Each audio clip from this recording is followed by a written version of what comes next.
All right, this guy is going to be facing Max Holloway, UFC 251, July 11th. Let's welcome the champ, Alexander Volkanovski. What's up, man? What's happening? What's happening? Nothing much, man. Just training hard, getting ready, doing my thing, doing what needs to be done for the big day, July 11th. I love it, man. Last time we saw you was right before the pandemic, and I feel like your hand was still healing. So how is it now? Because it seems to be the only thing that slowed you down in the first fight. Man, it's fine now. Literally, even when I seen you, I was starting to, use it a little bit then. So yeah, man, I've been using it fine. I've been like I said, as soon as I got the news, we got stuck into it pretty hard, and mate, it's holding up. No worries. I don't even think of it. So it's not an issue at all. Obviously, in the straight after the fight, and that you had the couple of months off, but I mean, and then this whole pandemic happened, and then there was a bit of time off. But in saying that, I stayed strong. You had my strength and conditioning coaches work with me through the whole process, and so I'm still strong. And man, as soon as we got the team together to get ready for this fight, mate, I'm stronger than ever. So no dramas. I mean, I'm not can't use any of this as an excuse because I feel good. Alexander, after the first fight, Holloway said he felt like he won. He felt like he wasn't damaged. What do you say to that? Yeah, look, I don't know about that whole. I don't know where he was going with that. Again, maybe he's just playing it off. Just I don't know. I mean, maybe that's what he really did think. I don't know, but a lot of people bought into it, which maybe that was a part of his plan too. I don't know. I mean, I'm not going to accuse him of something he didn't mean to do, but people started believing the. I was about to swear, but everyone started to believe the I don't know. Sorry if you can edit it. To say the leg kicks aren't working, but you obviously switching stances, doing a whole round. The third round was, in his left, obviously in southpaw, and that was his worst round. Obviously, that was where I landed so much, and that was my most dominant round was while he was in southpaw. So for you to tell me that it wasn't hurting you, you just chose to get punched in the face a shitload more, that's just, I think that's I just don't believe it. But anyway, people bought into it, so maybe he's smarter than me, but I'm a realist, man. I'm going to tell you how it is. I'm going to tell you I broke my hand, and then I'll tell you, like, I could have used that as an excuse. I could have told people thought I slowed down in that fight towards the end. But I mean, obviously I broke my hand, and I knew I was up. So obviously you got to try and avoid a few things, but I've got plenty of other tools. I ain't going to make excuses. So that's why I didn't play into that card, but. Maybe I need to play the game as well. Maybe that's what I should start doing too. Well, speaking of the leg kicks, how's your strategy going to change in this second fight, knowing that he's going to be expecting that again? Yeah, well, look, the thing is, people are got to remember, a lot of people are like, oh yeah, he's going to check his kicks now and things like that. It's like, you got to remember the reason why we obviously went with that game plan. He's got a specific style that, really works well for him. He's been successful for so long with it. And we knew how to counter that. And for him to counter what we did, that just takes him away from what he's best at. You know what I mean? So it's going to be very hard for him to try and adapt to that. He might just have to, I don't know, maybe work on him a little bit, maybe strengthen the legs, or whatever it is. Maybe that's what he's doing, or maybe have a couple of little tricks, but he needs to know that he can't change it up too much. So if he's going to be a complete different fighter, that's, he's thrown himself in the deep end. I mean, that's where I believe, he'll just play into my game even more. But again, look, obviously he's got a smart camp, and so do we. So we're both doing probably research, and, we both think we know what the opposition's going to be doing. So we're ready either way. You know what I mean? And I'm sharp right now. I'm strong. I'm fit. So no matter where this fight goes, as I always said, I'm well-rounded. So it doesn't matter where this fight goes. Whether it's in the pocket, which I was winning them exchanges, even when I was outside of range, I was breaking his rhythm with the leg kicks and whatnot. So I pretty much beat him everywhere, every aspect of that fight. So I'm not worried. Again, he's a great fighter. Was a great champion, but this is my time. I believe in my abilities, and I get to show that to everyone July 11th. Alexander, and when he switched to southpaw and he pulled the old Rocky Balboa mid-fight, switching it up, he's saying that you were passive. Is that just based on what you were just saying? Is he just full of crap? Yeah, I don't know. Yeah, because I remember him. I thought I heard him say something like that. That he did. Maybe I didn't know what to do with the. I don't know. Maybe the leg kicks. I think I didn't throw as many leg kicks, but I don't know. Again, I don't think he watched back the tape. Maybe that's where he was going with all this, and just told himself, what he wanted to hear. But once he watched back that tape, like I said, that second round, I think he changed his stance a bit here and there. But in third round, he literally started in the southpaw and pretty much stayed there the whole round. And that's when I was just leaving right hand after right hand. And I used, obviously I was landing a lot more hands. So maybe that's what he meant, maybe with the kicks. Alexander, a lot of time passed since the last fight. So do you think maybe fans just forgot how the fight went down?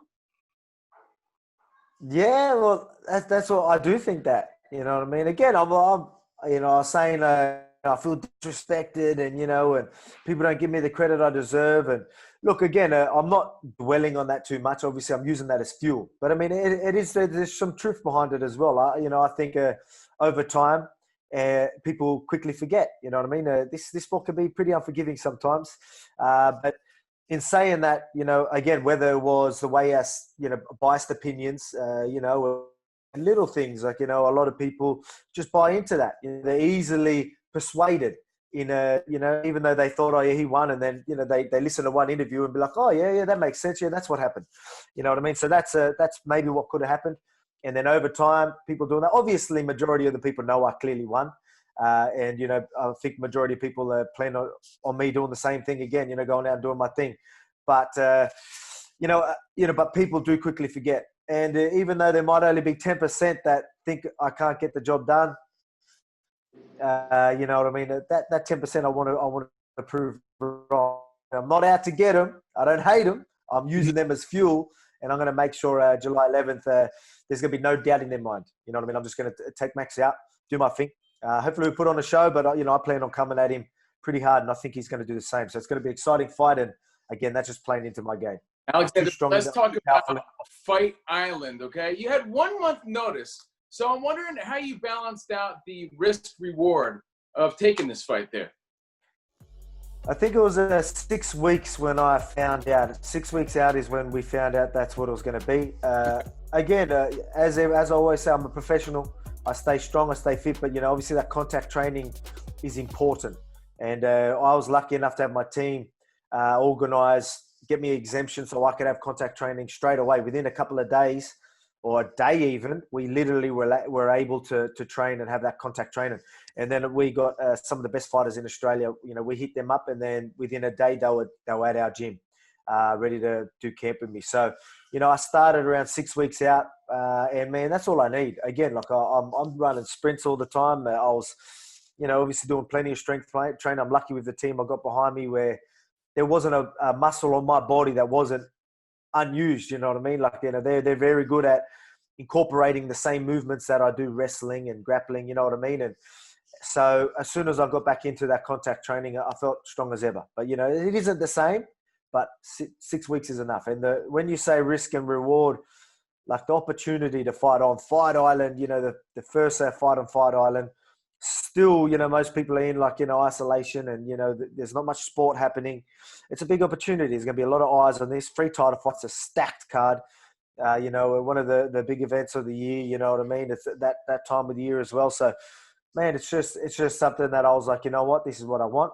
Would I have rathered a longer camp and more time? But the opportunity is where it was at. I wanted to fight in front of a lot of people, and a lot of people are going to be tuning in. And again, mate, I'm already fight fit. So I'm glad I made that decision because I'm in good nick already. I assume that he let himself go during the quarantine. That's why. Apparently not. Yeah, me or Max? Because I see me. Well, look, I probably did a little bit, to be quite honest. I was reasonably heavy. Even when I seen you guys last time, I think I was pretty heavy as well. I wasn't fitting into many shirts that I'd brung over there when I was there. But in saying that, man, my body just knows. I've got a nutritionist on board. Geordie, the fight dietitian, and mate, within a couple, like already, I'm already looking lean, and I'm getting people saying to me, going, "Are you too light at the moment?" Like they think I've lost too much weight already, but it's just, again, my body just knows, man. My body knows when it's got to go, So let's do it. Well, actually, let's break down the rematch, Covino. It's happening July 11th, 251. There's a lot here. Like, for instance, do you have a mental advantage over this guy, knowing that you won the first time, and him knowing that deep down inside? Is there a psychological advantage for you here? I think so. Yeah, definitely. I don't think he's he's a pretty chilled out dude and like pretty composed type of dude, I think. So I don't think that's going to play on him too much.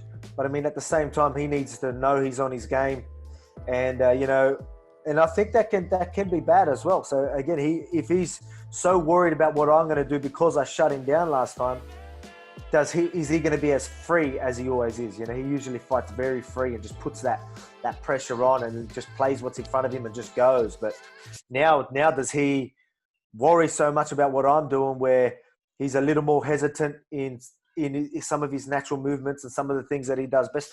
Maybe. But I mean, at the same time, like, I don't care that I won the last fight. I don't care that I got the belt. That's not how I look at this. I don't look at this as, oh, you're the champ and these guys are coming to, I look at it as, this is another job that needs to be done. You know what I mean? And I'm going to go out there and do it. But right now, again, winning's not enough to me, as you might have heard me talk about. Like, I want to go out there and really, really put him away. You know what I mean? And again, that's not nothing, no disrespect to Max Holloway, but I'm ready to really show the world that, a lot of people think he can't be finished. So that's a goal of mine. I'm going to go out there and finish him. And from how I think this fight's going to go, I think he's going to play right into that. So I'm keen.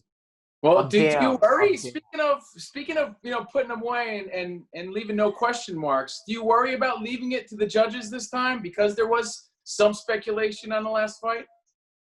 Look, I plan on just beating him everywhere anyway, so I think it's going to be a complete shutout. I believe I can still do that. You know what I mean? So I just need to be on my game. As long as I'm fully prepared and on my game, I know even if it does go to the judges, I'm going to get that. I'm going to get the nod, but I don't want to. And again, I don't want him ready to put his hand up thinking he won.